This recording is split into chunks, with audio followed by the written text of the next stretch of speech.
The Chase of Jack the Ripper. A historical true crime thriller. Hitori Nakamoto. Introduction. The fog rolls in thick and curls through the narrow streets of Whitechapel. It is the London of the late 19th century, brooding, wide awake, stocked with shadows. A city where the wheel of fortune turns up as often as it does down, where with each turn of a cobbled street fortune and misfortune collide. There's something unsettled about this night, however. Something that remains, after the ordinary hustle of thieves and beggars and working men going home. The city itself appears to shudder, conscious that a hunter is at play, predatory eye on the maw. In London, no one would have cared much for another murder in Whitechapel. Crime was not uncommon in the East End.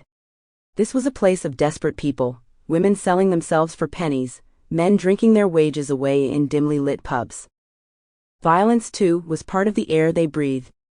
But what unfolded in the late summer of 1888 was something else entirely.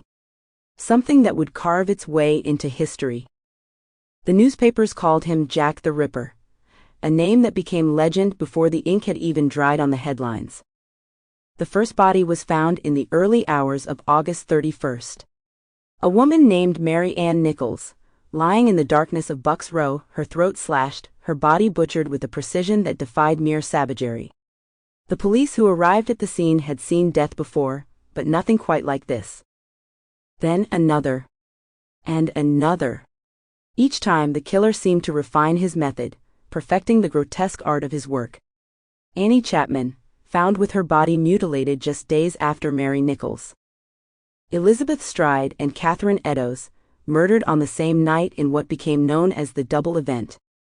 And finally, Mary Jane Kelly, the last and most brutal of them all. He caught the police unprepared. How could they be?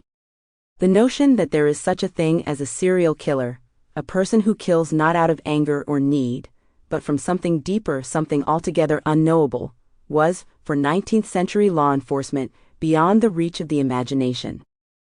Detectives scoured crime scenes with magnifying glasses, hunting for clues in an age before fingerprinting, before psychological profiling.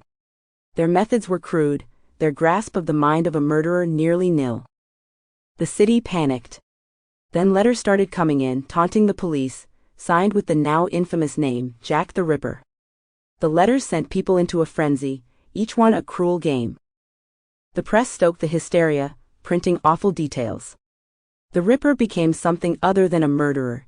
He became a specter, a force haunting London, a figure both. Sample complete. Ready to continue?